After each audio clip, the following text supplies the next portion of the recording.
Hello, everyone. Welcome to another episode. I have with me this week Emma Churchman. She is a Master's of Divinity degree, which is also a seminary degree. She is a nationally certified trauma chaplain. She's a leadership consultant and executive mentor who has spent over 25 years guiding individuals and organizations through the unspoken aftermath of trauma.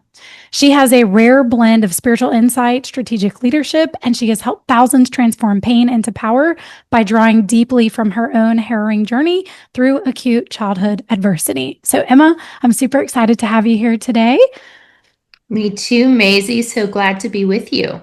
And I would love to hear more about what brought you down doing trauma chaplain work. Yeah, not my master plan, right? I don't know if anyone wakes up in the morning, they're like, hey, I want to hang out with people who are traumatized. Yeah. But yes, it took me a while to figure out that that was my calling. And for example, when I went to seminary, one of the things you have to do in order to become to get your degree and to become an official minister is you have to do residency, normally in a hospital. So I did two different residencies in two different ERs and ICUs. And I started to notice that I was really drawn towards those level 1 and level 2 traumas. So the acute car accident, gunshot wound, those really kind of challenging situations were very kind of natural for me to be a part of. So that's when I really learned that that's a skill set that I have. Not everyone wants to be in those rooms. And then I started incorporating that into my private work with clients. So I work with business owners, I work with leaders who are navigating unexpected situations or navigating crisis. And having that background in trauma work really allows me to work with people in a very intimate way because we can just go there, right? We don't have to stay surface level. Yeah. Oh, I love that. So how did you tell us a little bit more? What is a trauma chaplain? What do you do? Yeah. So a trauma chaplain is someone who walks into a traumatic situation and helps the people there navigate, and ideally helps them recover in real time so they're not having PTSD and other lingering issues long term. Okay. So give us one of your clients. You don't have to give names or anything, but tell us one of your situations. How did you support them through that in real time? I know everybody's different. Sure. Yeah, so I have a client who lives in Los Angeles, and at the beginning of 2025 were the LA fires. You may have heard of them. Yeah. So for a couple of months, basically, Los Angeles was on fire. And there were multiple areas that burned completely to the ground, like the Palisades. And even in the areas that weren't directly on fire, the smoke was carried for miles and miles and miles, which meant that everyone around LA was on an evacuation warning for basically 2 months. Wow. And my client was in that situation. So every day she didn't know, am I going to have to be evacuated? Am I going to lose my home? Do I have everything that I need if I'm woken up in the middle of the night? Do I have all of my devices on so I get the notification if I have to leave? And she runs a business, right, out of her home. So it was complicated because it's also, how do I keep my livelihood going if I have to be evacuated? So supporting her in terms of helping her regulate her nervous system so she could do things like sleep through the night and make decisions that she needed to make about her business over that 2 months was a really critical role because she essentially was dysregulated for 2 months. Wow. And I think there's so many of us who go through different traumas in our lives. And I mean, I'm going to ask you some questions about some of the recent traumas you've been through, how that all ends up sitting with you for so long, even if it's childhood, how those patterns play out, all those things. And I think our bodies, like our nervous systems, just get used to adapting and surviving. Yeah. And they just keep finding new ways of where's the safety? Where's the safety? So in the trauma line work that you do to support your clients through the nervous system, You also said you blend spirituality and some spiritual insights. Can Yes. you share a little bit more into how you do that with your clients and how you support them? Yeah, absolutely. And this gets a little controversial because not everyone wants to go here. That's So, okay. yeah, I think about trauma recovery being in four phases. So, the first phase is rescue. So, that's the immediate aftermath. Does the person have food, water, shelter? Can they sleep through the night? Okay. And then there's recovery, where they're like, for example, with a natural disaster, have they been able to get their kids back in school? Are they able to go back to work? Kind of the basics of getting your routine down. And then there's reconstruction. So, again, given that disaster example, are roads being reconstructed, houses being reconstructed? Are you internally reconstructing yourself so that you can function now that you've had this traumatic experience so that you can become that next version of yourself? And then the fourth phase is evolution, which is that meaning making and that integration. How was this traumatic event for me? And not everyone can even hear that question, Yeah.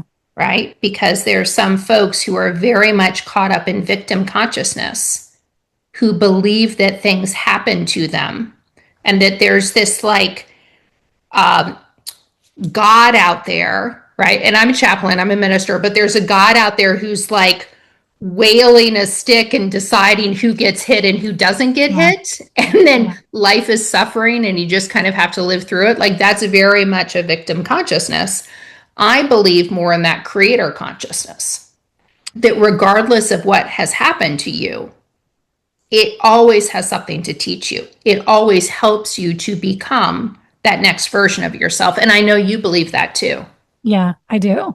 Because I'm thinking of myself as you're going through all these things and you're going through the methodology. I'm like, we worked on this together because Mhm. you coached me through a lot of these things and Mhm. my own traumas and helping me become the trauma coach that I am today.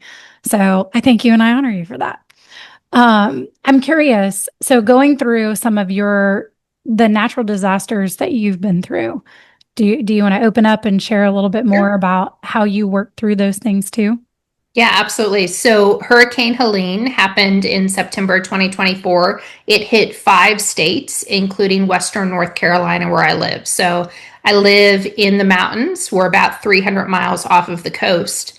And Helene came in and destroyed our area. It washed out every single road, every single bridge.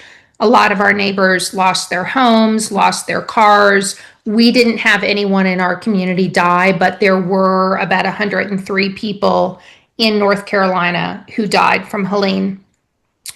And we didn't have power for 17 days. We didn't have, internet that was really working for the first 3 months. Our cell phones weren't really working for the first 3 months. So not only I was trying to figure out how to recover myself, but how to run my online business without having power or the internet or a phone Yeah. that worked. Yeah. Plus, I live in this rural community of about 300 people.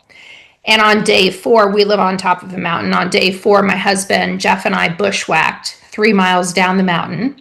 So we're going through rhododendron and mountain laurel, trying to get down the mountain. We can't use the roads because of mudslides and trees Mhm. down. And I get to the fire station. I'm seeing all of these people walk around like zombies. So I walked up to our fire chief and I said, "Hey, I noticed there's no one from the outside here. We're isolated. It's day 4. I'm a trauma chaplain. Do you need some help?" And he said, "Yes, here's your first case." Wow. So I ended up doing that for the first 30 days after Helene, really supporting my community because we were devastated. Yeah. Yeah. And then that got kind of re-triggered again for a lot of people on Memorial Day of this year. We had what we're calling the second flood. So we had 12 inches of rain overnight on top of 2 weeks of nonstop rain. And the roads and the bridges that had been repaired after Helene all got washed out again. Oh my Overnight. gosh. Yeah. We were trapped on the mountain again. So people got in an instant re traumatized. right? Yeah. Just hearing the heavy rain and the really strong wind was Yeah. activating for a lot of people. And you know that as a trauma coach, that when a new kind of stressor comes in, it can reactivate old It trauma. does. Yeah, it reactivates, it retriggers. So going back to what you said as far as how you navigated through those issues, even for, for yourself and what you did to support them. I'm curious, what were some of the thoughts that you were thinking when everything started happening? Initially, with Hurricane Helene, I thought, I don't want to do this. I don't want to be here. And I remember having a conversation with Jeff, my husband, on day 2 or day 3. So Jeff's from New Orleans. So Hurricane Helene was his 11th catastrophic Yeah. hurricane, right? He's Yep. used to them. And I was explaining to him that I didn't want to deal with this. We just needed to get out of this situation. And he looks me dead in the eye and he said, "You need to figure out how to get present because we are going to be in this for the long haul." And I thought, oh, he probably knows what he's talking about. And he was absolutely right. He Yeah. predicted exactly how it would all play out. Wow. Yeah, So it kind of got you into that mindset of this is, and again, being in that space of this isn't happening to me, this is happening for me. right. Yes. And that's when I said, okay, hypothetically, if this is happening for me, what's the opportunity? And that's when I had the idea for us to get down to the fire station so I could volunteer as a trauma chaplain. I love that. And Yeah. I'm sure I know you've changed a lot of lives through that. What were some of I guess, the worst thoughts that people were thinking or some of the worst situations that they were going through? There was one woman, I saw her maybe a week and a half, 2 weeks after the hurricane, and I met her down at the fire station and she was sitting on the ground in the parking lot. So the fire station was kind of our community gathering place. It was one of the only buildings still standing Oh, in wow. our little downtown area. And it had become kind of our Walmart where lots of folks from the outside at this point were bringing in donated items. So it's where we would get food and water and that kind of thing. And where we would kind of check in with each other as a community every day. We had a daily community meeting at 1 o'clock. So I'd come down for the community meeting and I see this woman sitting on the ground. She seems really agitated. So I go and I sit down next to her and she's just kind of ranting, like sort of to herself. I can't really tell if she's talking to anyone around her. And I said, "Hey, I'm Emma. What's your name?" And I got her name. Let's call her Stephanie. I said, "Stephanie, what's up?" She said, "I cannot stand having all of these strangers on my property." I said, "What do you mean?" She said, "Our road is gone. So a trail was like a UTV, an ATV trail was put through my property so that first responders could get through and feed people on the other side of the mountain." Because there was this whole community of 63 people on the other side of our mountain who were trapped Yeah. for over a month. They couldn't get out, no roads worked. So we had to get food and medical supplies to them. And the way first responders did that was to put this UTV trail through Stephanie's property. And I said, "Yeah, that's a lot to have a lot of strangers on your property." She said, "Yeah, I was raped 5 years ago. Oh, So wow. every time I see a strange man, I think I'm going to be raped again." Mm, And I thought, yep, I don't blame you for having that response. That's a totally normal response to have.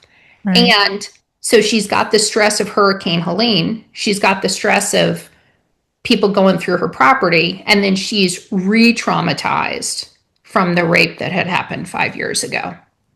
So it was a lot of kind of complicated stories like that. Wow. I can't even imagine just being in that space. We had a flood that came down here in 2016, and I mean it wiped out a lot of neighborhoods. We were in this small little island. So thankfully our house never flooded, but I didn't even know if my family was okay for 3 or 4 days. Gosh. Like we couldn't get across the river. The bridges were out, they were destroyed. So in order for when things started clearing up and there wasn't enough, water, I mean, we paddled with 8 foot of water trying to get to places. So I understand, like, I remember when everything was going down and you and, one of our other coaches and my heart was going out. I'm like, there's nothing I can do except, be in the space of just sending healing vibes and love to you guys because I couldn't even get in touch with y'all. And Wow.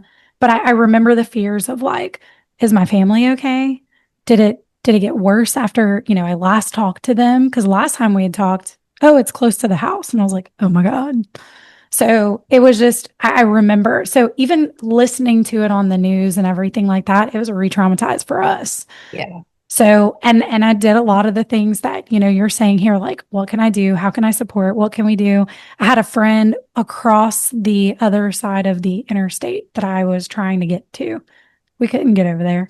I had finally gotten in touch with somebody via Facebook Wi-Fi or whatever they had. And they were like, hey, I got her. I'm bringing her home. I was like, perfect, done. Mm.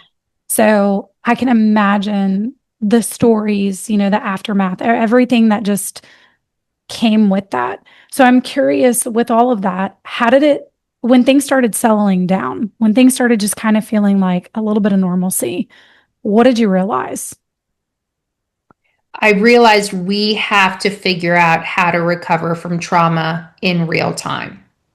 We have lost the luxury of spending 6 months hanging out on a therapist couch feeling our feelings. We've got to figure out how to do it now for a variety of reasons because our world is changing so quickly with natural disasters in particular. They've increased by 500% in the past decade, which is Wow. horrifying. Like, we need to start thinking about them as a global epidemic and treating them that way and really helping ourselves to be able to have some tools and have some techniques available so we're not so traumatized as a society and as a kind of global community. Yeah.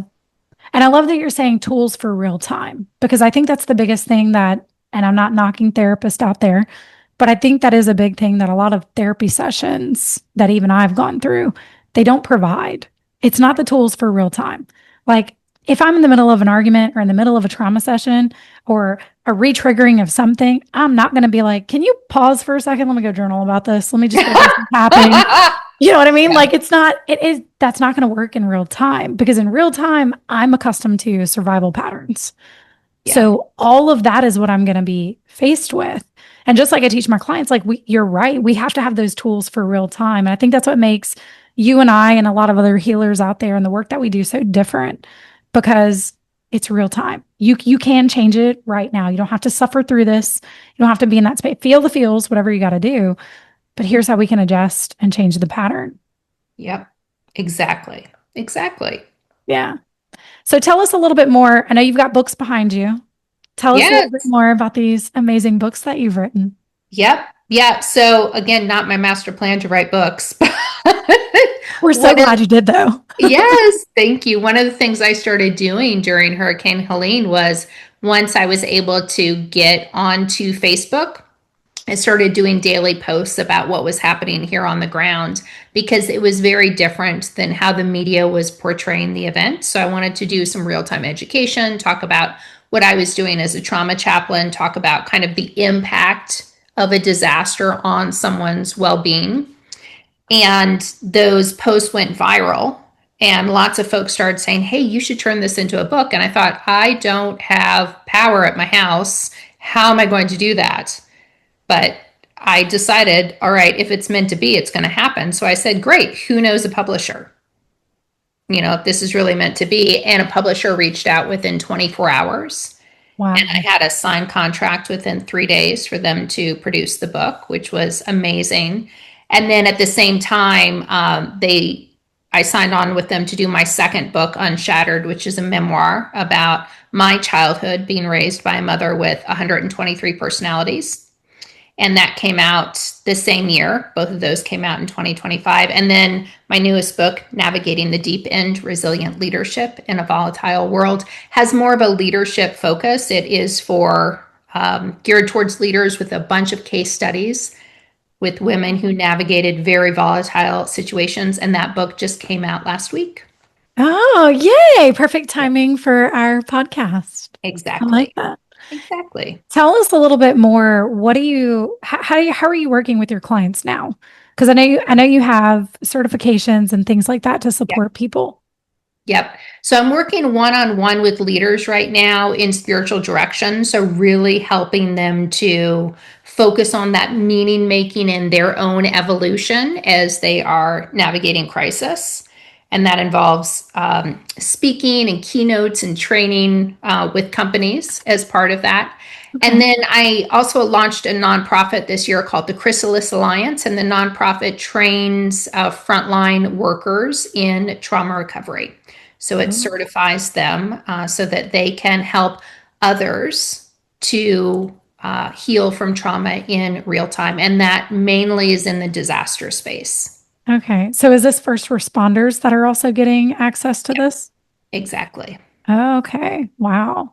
Emma, you're doing amazing and powerful things. Oh, thank you. Thank you. I love It's that. really, really interesting.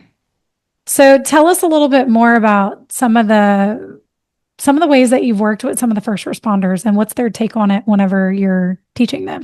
Sure. Yeah, it's interesting because I have yet to approach a recovery organization that says, "What are you talking about, trauma recovery?" Every single person who I've talked to has said, "Yes, we need to learn how to recover mentally and emotionally and spiritually, not only as frontline workers ourselves, but for the survivors that we're supporting." Yeah. Yeah, so it's very much needed. There's no national standard for how people recover from trauma after a traumatic event. There are standards for physical recovery, but not for mental, emotional, and spiritual recovery. And I Wow. think we've got to move in that direction.